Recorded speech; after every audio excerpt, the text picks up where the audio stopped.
प्रिय विद्यार्थियों, हिंदी परिवार के ऑनलाइन पाठशाला में आज हम एक नया टॉपिक पढ़ने वाले हैं जो कि आपके पत्रकारीय लेखन का चौथा भाग होगा।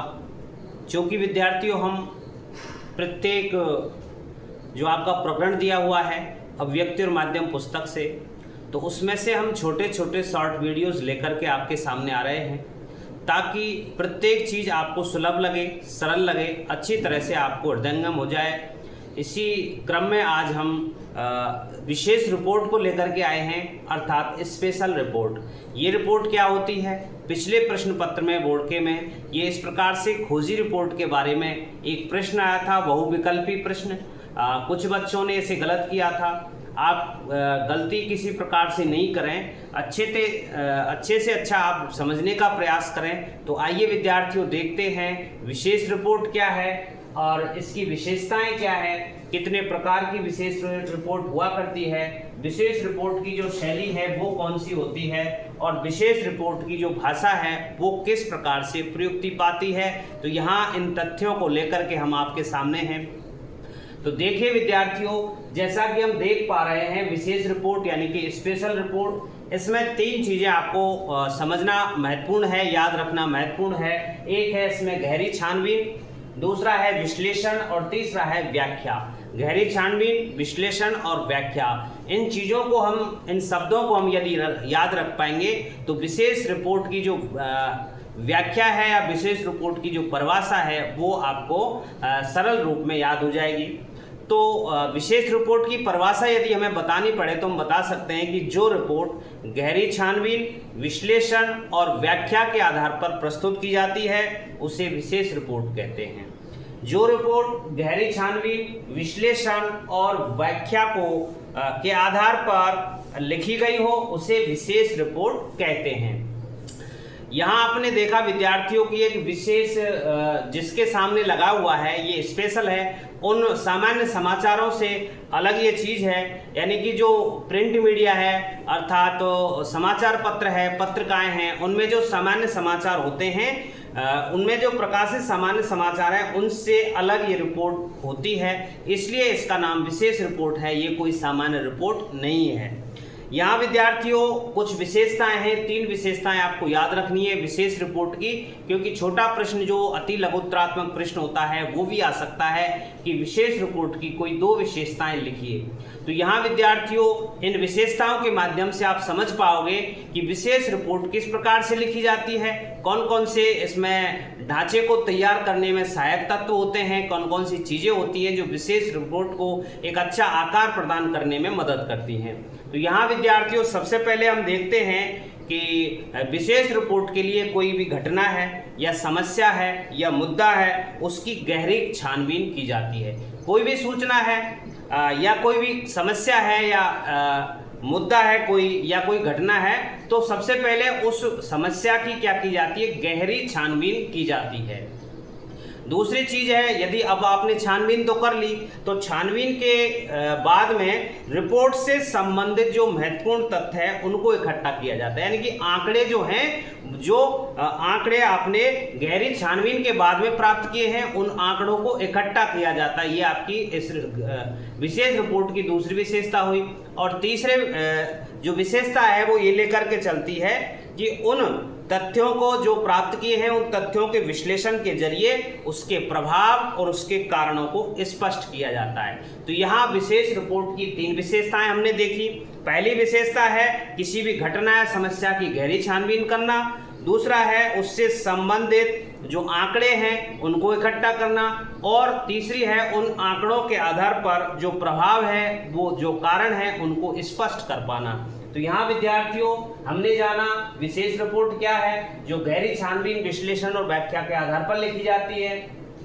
विशेष रिपोर्ट की तीन विशेषताएं हमने देखी हैं। अब देखते हैं विद्यार्थियों विशेष रिपोर्ट के प्रकार। ये पूरे के पूरे इस टॉपिक में, इस वीडियो में महत्वपूर्ण ही है चारों। जैसा कि हम देख पा रहे हैं कि विशेष रिपोर्ट चार प्रकार की होती है। तो इन चार प्रकार की रिपोर्ट को आप इनकी जो सूक्ष्म परिभाषा है, सामान्य परिभाषा है, उसके आधार पर आप याद रख सकते हैं।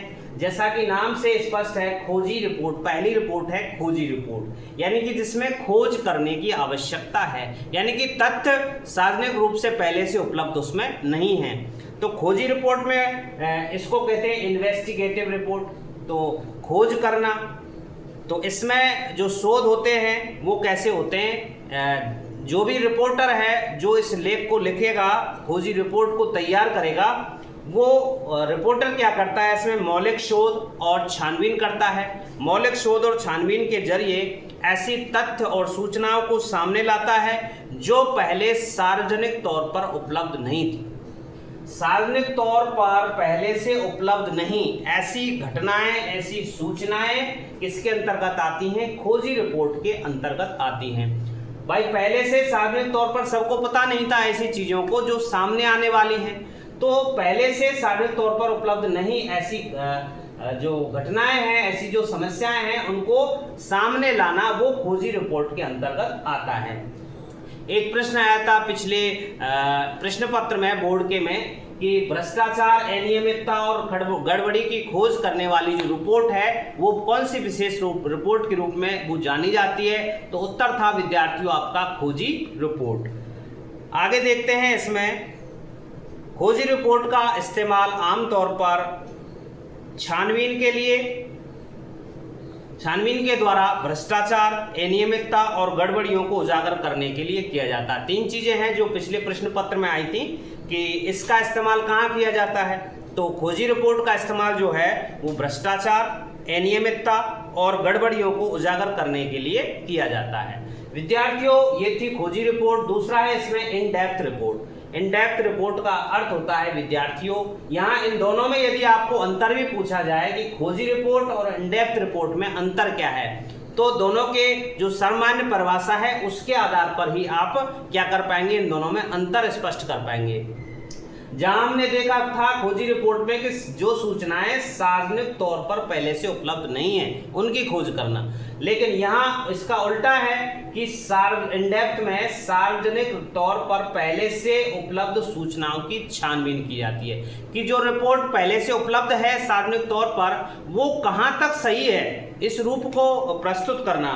जैसे कि इस रिपोर्ट में सार्वजनिक तौर पर उपलब्ध सूचनाओं, तथ्यों और आंकड़ों की गहरी छानबीन की जाती है और उसके आधार पर किसी घटना, समस्या या मुद्दे से जुड़े महत्वपूर्ण पहलुओं को सामने लाया जाता है। तो दोनों में खोजी रिपोर्ट और इन डेप्थ रिपोर्ट में अंतर यह है कि जहां खोजी रिपोर्ट में सार्वजनिक तौर पर उपलब्ध पहले से ही जो उपलब्ध नहीं है ऐसी सूचनाओं को सामने लाया जाता है, जबकि इन डेप्थ में सार्वजनिक तौर पर जो उपलब्ध सूचनाएं हैं जो पहले से ही उपलब्ध थी, सार्वजनिक तौर पर सभी को पता था, उनकी भी क्या की जाती है, छानबीन करने का ये कार्य यहाँ पर इन डेप्थ रिपोर्ट के माध्यम से किया जाता है। अगला है विद्यार्थियों विश्लेषणात्मक रिपोर्ट। तीसरे नंबर की जो रिपोर्ट है विश्लेषणात्मक रिपोर्ट, इसमें आप देख पा रहे हो एनालिसिस के आधार पर, विश्लेषण के आधार पर जो भी घटना है, समस्या है, उसका क्या करते हैं, विश्लेषण और व्याख्या पर इसमें जोर रहता है। विश्लेषणात्मक रिपोर्ट में विद्यार्थियों किसी घटना या समस्या से जुड़े तथ्यों का विश्लेषण और उनकी व्याख्या पर जोर रहता है। अगले जो अंतिम नंबर की जो आपकी विशेष रिपोर्ट का प्रकार है वो विवरणात्मक है। जैसा कि देखने से पता चल रहा है कि विवरण इसमें आएगा, तो घटना का विस्तृत और बारीक विवरण प्रस्तुत करने के लिए ये रिपोर्ट काम में ली जाती है। तो विवरणात्मक रिपोर्ट में लिखेंगे कि इस रिपोर्ट के माध्यम से किसी घटना या समस्या के विस्तृत और बारीक विवरण को प्रस्तुत करने की क्या की जाती है, कोशिश की जाती है। अब यहाँ दो चीजें हैं विद्यार्थियों, एक तो है विशेष रिपोर्ट की शैली क्या है, एक है विशेष रिपोर्ट की भाषा क्या है। तो सबसे पहले हम देखते हैं कि विशेष रिपोर्ट की भाषा क्या है। अब विशेष रिपोर्ट जब प्रकाशित होती है तो उसे सबके लिए सार्वजनिक तौर पर प्रस्तुत करना होता है, इसलिए सभी लोग समझ पाए, इस कारण ये जो विशेष रिपोर्ट होती है इसकी जो भाषा है विद्यार्थियों को सरल होती है, सहज होती है, आम बोलचाल की भाषा होती है जिसको जन सामान्य समझ सके। तो इसकी जो भाषा है विशेष रिपोर्ट की सरल, सहज और आम बोलचाल की होनी चाहिए। अब रहा अंतिम बिंदु इस प्रकरण के तहत कि विशेष रिपोर्ट की शैली क्या है। विद्यार्थियों हमने दो शैलियों के बारे में पढ़ा था, एक तो पढ़ी थी हमने उल्टा पिरामिड शैली पढ़ी है और एक पढ़ी हमने पिछले वीडियो में फीचर शैली। तो इन दोनों शैलियों का प्रयोग कहीं कहीं पर किया जाता है तो वो होता है विशेष रिपोर्ट के अंतर्गत। कुछ तथ्य हैं, उन तथ्यों के आधार पर यहाँ हम देख पाएंगे कि विशेष रिपोर्ट में की शैली क्या है। तो यहाँ कुछ स्थितियां हैं, उनके आधार पर हम बता सकते हैं। यदि इसी प्रकार का प्रस्तुतिकरण आपसे पूछा जाए कि विशेष रिपोर्ट की शैली क्या है, तो उसमें हम बता पाएंगे प्राय विभिन्न प्रकार की विशेष रिपोर्टों को समाचार लेखन की पिरामिड शैली में, उल्टा पिरामिड शैली में लिखा जाता है। यानी कि विशेष प्रकार की जो रिपोर्ट हैं, विभिन्न प्रकार की जो रिपोर्ट हैं, उनको उल्टा पिरामिड शैली में लिखने की कोशिश की जाती है। लेकिन कई बार क्या होता है, उल्टा पिरामिड शैली के साथ साथ इसमें फीचर शैली में भी इनको लिखा जा सकता है। तो दो स्थितियां हो गई, एक तो इसे विशेष रिपोर्ट को उल्टा पिरामिड शैली में लिखा जा सकता है, दूसरा है इसे फीचर शैली में भी लिखा जा सकता है। लेकिन एक स्थिति ये भी है कि विशेष रिपोर्ट जो होती है वो सामान्य समाचार से थोड़ी विस्तृत होती है, बड़ी होती है। इसलिए पाठकों में रुचि बनाए रखने के लिए, अब ज़्यादा बड़ी है रिपोर्ट तो उसको काफ़ी देर तक जो पाठक है, दर्शक है, वो देखता है, पाठक उसको पढ़ता है, तो उसको थोड़ा समय ज़्यादा चाहिए क्योंकि रिपोर्ट बड़ी होती है विशेष रिपोर्ट। इसलिए क्या किया जाता है, पाठकों की रुचि को ध्यान में रखते हुए कई बार उल्टा पिरामिड और फीचर दोनों को ही मिलाकर इसमें इस शैली का इस्तेमाल किया जाता है। तो सामान्य तथ्य ये है इसमें विशेष रिपोर्ट के अंतर्गत कि विशेष रिपोर्ट की जो शैली है वो प्राय उल्टा पिरामिड और फीचर शैली का संयुक्त रूप होता है। दोनों को मिलाकर ये शैली यहाँ पर प्रयुक्त की जाती है। एक तथ्य और है इसमें विद्यार्थियों, यदि विस्तृत रिपोर्ट बहुत विस्तृत हो, यदि विशेष रिपोर्ट अधिक विस्तृत हो, बड़ी हो, तो उसे श्रृंखलाबद्ध रूप से कई दिनों तक किस्तों में छापा जाता है, अर्थात उनके एपिसोड बनाकर अलग अलग किस्तों में उनको छापा जाता है ताकि वो अच्छी तरह से समझ में आ सके। क्योंकि एक बड़ा पेज है, पूरी के पूरी रिपोर्ट पढ़ने में आलस आता है, मानवीय रुचि जागृत नहीं हो पाती है, तो ऐसी रिपोर्टों को, जो बड़ी रिपोर्ट होती है, उनको किस में छापा जाता है, उनके भाग कर दिए जाते हैं, श्रृंखला के रूप में उनको छाप दिया जाता है। तो प्रिय विद्यार्थियों, ग्रीष्मकालीन जो अवकाश चल रहा है इसमें आप अपना पूरा क्रेडिट अपनी पढ़ाई को भी 1-1, 2-2 घंटे देते रहिए ताकि आने वाली जो कक्षाएं आपकी उसमें आपको बहुत ही सरलता महसूस होगी, ऐसा मेरा विश्वास है। तो बने रहिए आप हिंदी परिवार की ऑनलाइन पाठशाला के साथ, और हिंदी परिवार की ऑनलाइन पाठशाला को आप अधिक से अधिक प्रमोट करें, शेयर करें, कमेंट्स करें। मिलते हैं किसी अगले वीडियो के साथ, तब तक के लिए धन्यवाद।